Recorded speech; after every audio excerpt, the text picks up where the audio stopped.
What up, Gromies? Alright, check it out. Hey, yo, what up? The name is NerdGrows. I got the buttery turf flows of the way I make these herbs grow. This one's for all my tent homies and my earth hoes. Yo. Wait, what are you doing, man? What? Start the podcast. Alright. What up, y'all? It's episode 20, NerdGrows. We did it. We made it. But yeah, what up, y'all? We got a lot of stuff to go through today. It's a pretty eventful week, hence why I'm dropping the episode late. This is actually my second time recording the episode. The first time, we'll get into it, but I had a huge gardening day on Wednesday, and I decided to kind of leave my mic on while I was gardening and just talking, and when I went to go edit it after, it just ended up becoming a jumbled mess. So I was like, all right, I can't do this. I can't drop this shit. I think a big part of it is that since this podcast is audio only, you had no visual cue as to when time was shifting. So I noticed while I was editing the episode, it was like, oh, an hour went by, but I didn't say it. It just cuts right in an hour later, where that would work fine as a video, but it didn't sound that great as a podcast. So I decided to just start fresh. I'll count Wednesday's recording as a trial run. But yeah, we have a lot of new updates this week. Grateful and I have been making a lot of moves since we announced that we were joining forces a couple weeks ago. If you head over to the TeePublic store, like I said a few episodes ago, I was phasing out the parody shirts, and now you can just get shirts for either me or Grateful or both of us. And not just shirts, we have like stickers, magnets, tote bags, all that. But yeah, I'll put a link in the show notes, or it's in both of our Instagram bios. Also, I wanted to say thank you for everyone who followed us on YouTube once we started the new channel. It's been going really well. I haven't looked, but I think we're getting close to 50 videos total, which that includes all of our short videos, our couple long videos, and every episode of NerdGrows. But we're getting there. Yeah, so thanks for all the love and support and comments and DMs and all of that. Last weekend, Grateful put up a video of him setting up raised beds in his yard. And I actually ended up doing it the next day myself. I didn't record it, though. He has these two huge raised beds, and then I have this, like, one little dinky one. Definitely felt inferior. It's like, you versus the guy she tells you not to worry about kind of thing. But yeah, it was a cool video, so go check it out if you haven't already. As it starts getting warmer here, we're going to do more gardening videos, but it's so cold. Which, by the way, let me get into my first update on that. So I'm not sure if I said it last episode, though, but I have like 25 pepper plants germinating, and then I have 20 cucumbers, and I have probably 16 green beans. So I knew it took pepper seeds a while to germinate. So those are still, I don't have any seedlings or anything. Everything should be good. However, all of the cucumbers are like, they're seedlings, but they're like 6-inch tall seedlings. I don't know what a cucumber plant is supposed to look like. Are seedlings supposed to be that tall? It's probably like at least 4 or 5 times taller than a cannabis seedling. But it also snowed once and then flurried like 3 times this week. So outside is nowhere near ready. So I don't know what to do. Now this weekend, I'm probably going to go get bigger pots for when the cucumber seedlings are ready to go into something a little bit bigger, and then I'll probably throw them all in the small tent. I have the small tent off right now, which we'll get into that in a little bit. But yeah, I didn't realize how fast the germination was, or else I definitely would have waited. So they're gonna be little AC Infinity cucumbers until it's warm enough. Now I have been doing a lot of outside work. I think I said it last episode, but I always keep my lawn mowed and my hedges cut, but I've never really cared about the outside of my property, at least aesthetically, right?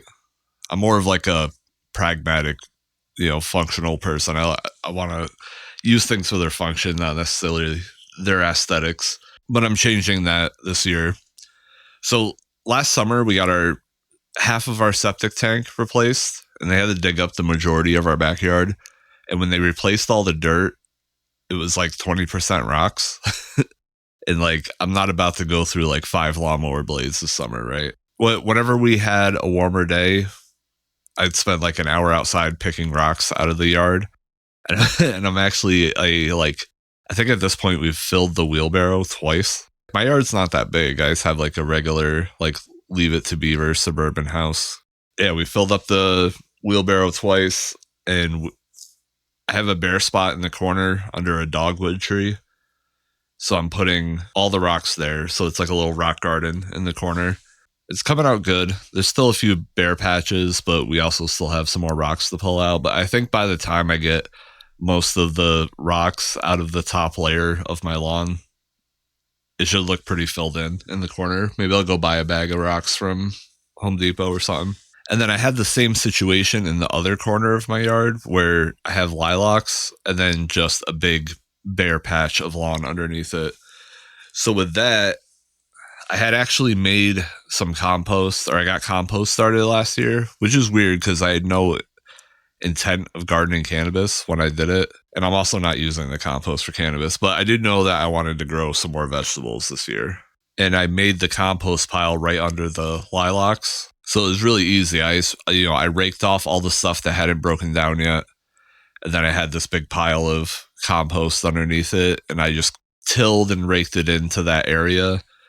And then I planted like 3 bags of wildflower seeds and got that all going. So I want one corner to be like a rock garden, and then the other corner just be like this like annoying pop of color from all these different colored flowers.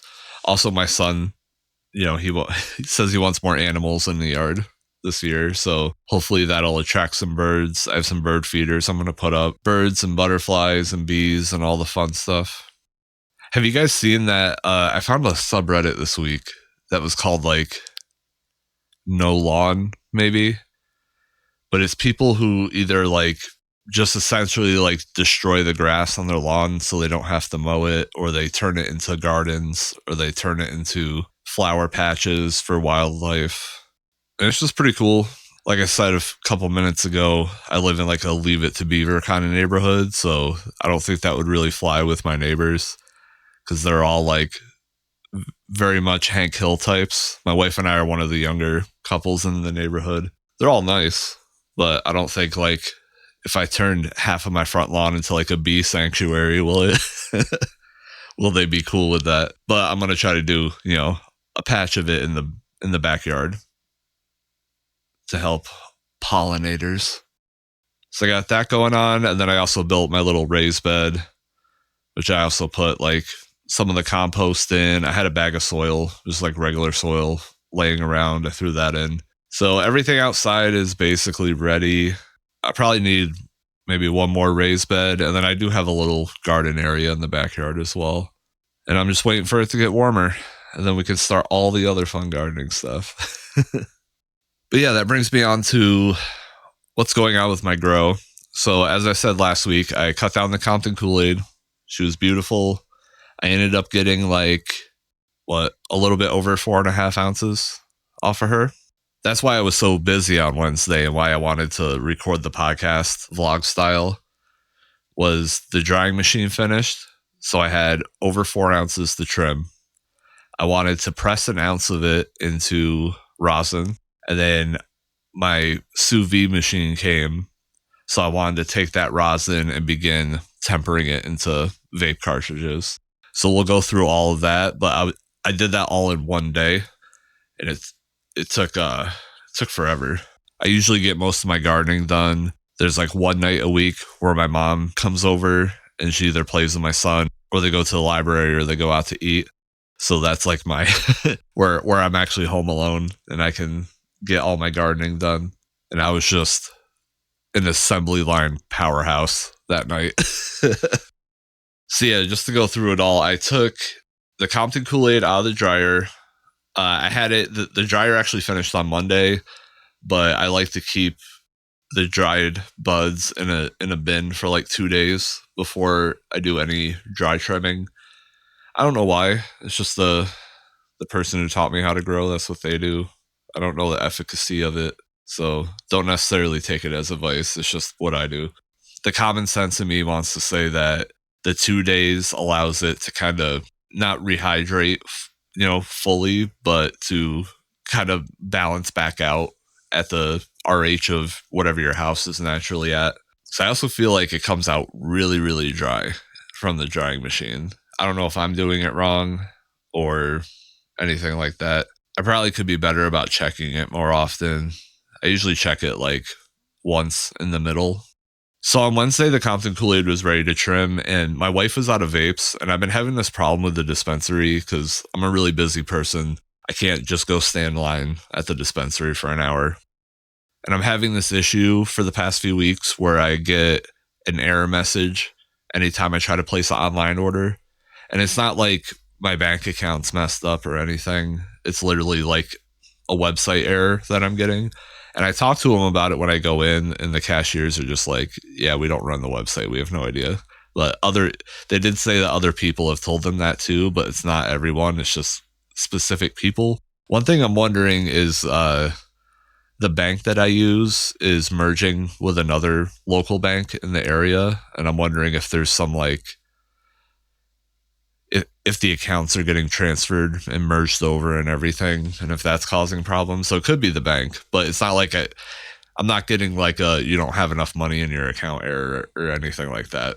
But all of that said, I had to get these vapes going as fast as possible. So the first thing I did was trim an ounce of the Compton Qoolaide. Then I have a Nug Smasher Mini, so I can really only do like an eighth at a time in it. So then I took 8 rosin bags, filled them all up, and then I pressed all 8 bags. So I don't know if you're supposed to do this, but this is what I did. I ended up getting like a half gram out of it. I took all the flattened bags and I gave them each their own parchment paper, like new parchment paper. And then I stacked them all on top of each other and just put it in the rosin press like a stack of pancakes. Yeah, each one I got like a little bit more rosin out of each one. With the ounce I pressed, I ended up getting like 4 and change grams of rosin, which is pretty good. It's like just shy of 15%, which from what I've heard is the magic number. So I took that and then I put it in a mason jar, and then I put it in a Ziploc bag. I don't have any like sous vide vacuum seal bags. And then I put a bunch of rocks in the bag to weigh it down. And then I got the sous vide machine going. So the strategy here is, instead of tempering rosin in the oven, because you can put it in the oven for like 2 days, right? Instead, you use a sous vide machine. So you're getting heat from the water instead of heat from the air is really the big difference. The reason why I went with the sous vide machine is because I have a 4-year-old and I don't want to leave the oven running for 2 days where he can open it or grab anything. So that's the big reason why I got the sous vide machine, is that I can keep it in my grow room and it's, self-operating. I don't have to do anything in the kitchen upstairs. But yeah, shout out to Tip Burners for giving me the advice on this, because he's made it with this method before. I'm about 40-ish hours in right now. After I'm done recording, I'm going to go check it, maybe stir it a little bit. But yeah, it's looking good. It's not completely liquid yet, but it has lost like a lot of its structural integrity. Like, it is a puddle right now, but it's like a thick puddle. So I gotta wait. Still has a little bit longer to go. Also, I don't think my empty carts aren't coming until today or tomorrow. So I can't do it. Even if it was done, I couldn't do anything today. But it should be good. I'm going to attempt to make 5 carts and have them be shelf stable. The problem I was having before, I'm sure I said it 100 times, is that I was using PG to thin the rosin, and then the rosin would kind of re-thicken over the course of a couple weeks. So if you weren't vaping the whole cart immediately, you would ended up wasting some of it, because it would be a third full and we can't pull on it anymore. That, and with the tempering method, you don't have to use any like food grade chemicals at all. So that's less shit you're putting in your body. You can just vape pure rosin, which is nice. Now on top of that, a head shop opened on the edge of my neighborhood, and I'm sure the two girls that work there are super annoyed because I I just run in looking for supplies. I'm just like, oh, do you guys have a stone banger for a dab ring? They're like, Jesus Christ, calm down. What are you doing? So as I've been like making rosin and doing like as I need more supplies for stuff, I just like storm in there. I was like, oh, give me a nectar collector and a blowtorch. So I went there this week because I was like, maybe I can find a concentrate vape that they had. And they did have one. I ended up getting the, I can't remember the name of the model, but it's Luca. And it looks really cool. It's like, it looks like a Zippo lighter where it has a metal flip top. And then when you flip the top open, there's a little dab tool in it, like a stylus for like your phone. And then there's a rosin cup or concentrate cup. So you can just like slide out the little dab tool stylus, put a dab in there, and then close it and then hit it like a vape. It took a little while to get used to because you're essentially just like preheating a little banger inside of the vape. So it's different from an atomizer where it heats up in, under a second. This takes like 10 to 20 seconds to fully heat up to the point where you can take rips from it. So there is a little bit of a learning curve compared to just using a 510 cart. But it's been cool. I figured it would be a good little device to have around if, I have a batch of vapes that mess up, or if I end up not having enough bud to press enough rosin. Well, I guess that wouldn't solve that problem. But yeah, because like the whole process of making the carts, tempering the carts, takes like probably, if you count pressing the rosin and trimming it and putting it all in there and everything, it's probably like a 2 to 3 day experience. I figured the Luca would be good to have around in instances where we need some sort of vape device on less than 3 days notice. We can just hit rosin. So Wednesday night, I was just ripping. So I was trimming bud, pressing rosin, and then getting the water bath ready. And then in my tents right now, I have Mango Smile, which is on, like, I didn't even count. I need to write down the date, but it's on like day 4 right now. And then I haven't checked my tent today, but nothing else has popped yet, which is weird because I germinated the seeds, right? I shaved off all that time of having to grow the initial taproot, but I still don't have anything popped. But in there, I have an iced latte from Speedrun, and then I have 3 cups of the sauce by BGG, and I'm just gonna take the best one and give it its own tent, put it in a city picker and all that. So I'm really excited, just waiting for the seeds to pop. Mango Smile's looking good, but I know it's a really popular strain, so I expected it. I expected it to be. So only being, a little bit more than half a year into growing, I'm still kind of developing my grow style in my grow room. One cool thing about my grow room is that it is a full kitchen. So I kind of I have my tents where like the fridge and the oven would go, but then I have a sink and full 12-foot long countertops. So what I've been slowly doing with the countertops is breaking it off into 6 2-foot sections essentially, and then in each section there's a different station for a different growing thing. So I don't have it all set up right now because I have a pool table, a really old one that I need to throw out, and that's blocking a bunch of the counter. But I have a little station for rosin, a trimming station, a making water station. I have the water bath in one. I have a water distiller to make water for the humidifiers, and they're just all down the countertop. And then I have a rolling desk chair, and then so that way once it's completely done, I'll be able to sit in the chair and just roll up and down the countertop and have an assembly line going essentially It's like, oh, yeah, I feed the plants, I trim it, I make the rosin, I make the carts, and just as the cannabis goes down the countertop, it just gets processed in different ways. But I'm really trying to use like every part of the plant. I save all the dry sift, and I actually like I take a couple extra days. I don't know how long you all do this, but I have a trim bin that has a screen on the bottom and it drops down into the bottom container. But I usually leave my trimmings in it for like a week, and I leave it I leave it on the edge of the countertop that I have to walk by to go up and downstairs. So it's anytime I walk past it, I just pick it up and shake it a couple times and put it back down. And then after like a week or so, I stop getting dry sift and then I throw it out. Once again, don't know if that's advisable. That's just what I do. But yeah, it's been a really eventful week of harvesting, trimming, pressing, tempering. Got to use all my skills this week. And that's the funny thing, right? Because this whole week has just been for processing the harvest.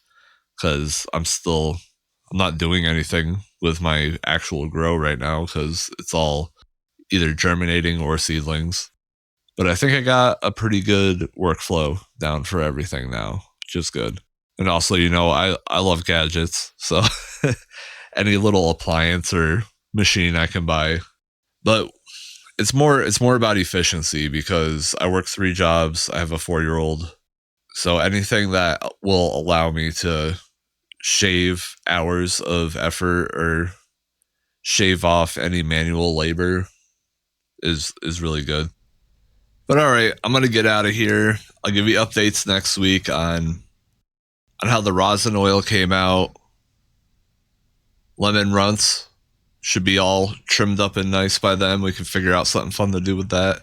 And as a little bonus today, I'm gonna end the episode now, but I'm gonna throw in some of the rants I did on the original recording just for fun. But yeah, until next week, peace, y'all. I also bought PVC pipe to help with the humidifier being on the outside, so I don't have to use the like AC Infinity crinkle tube anymore. I got to make some distilled water. I have another plant in the dryer. It's a lot. I have a lot of gardening to do today, and none of it has to do with gardening the actual plants.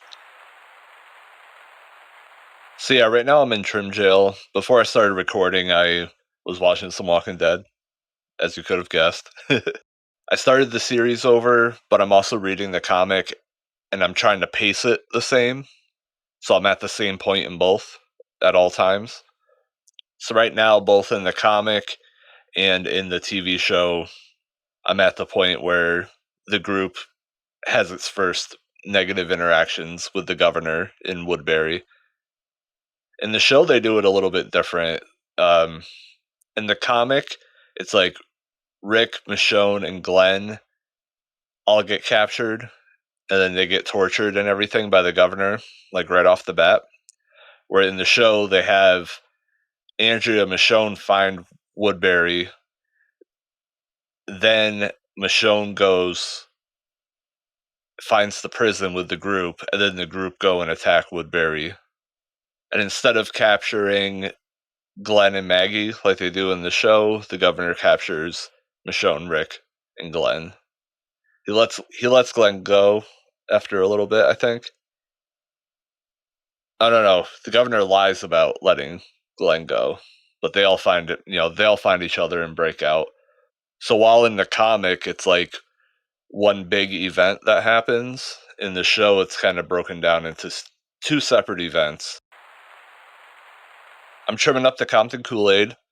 If you saw it on Instagram, I got 131 grams off of this harvest, and this was my best harvest ever. That was my best looking plant ever. I made it through the whole thing without any deficiencies or anything really happening to the leaves or the plant. It was just healthy the whole time. So now I got to screw up like at least 6 plants in a row in order to balance my karma out.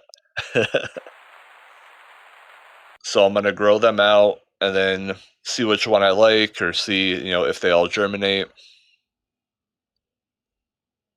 and then I'll either give the other 2 away to friends or, just kill them. All right, y'all, we're trimming. I'm gonna make you be in trim jail with me. Yeah, how many of you listened to Yag this week and were paranoid about your electricity after that episode? Like, thanks, guys. Let's induce paranoia on a cannabis podcast. No, it was really informative, and it made me think a lot about my own setup. So I do know that the kitchen part of the basement is on its own circuit. Luckily, like, I have an old house, but the person who we had the house from labeled the circuit breaker, which is nice of them. So I'm running 2 full AC Infinity sets, a 2x2 and a 2x4. And then there's a light bulb in the ceiling, and that's it. So if the kitchen's on its own circuit from the family room part, and the family room part, even if there is some overlap, all I run on it is my PC and another lamp. So I think I should be good. I mean, if the kitchen was built for 1970s appliances that weren't energy efficient at all, I think I can handle, 2 LED lights.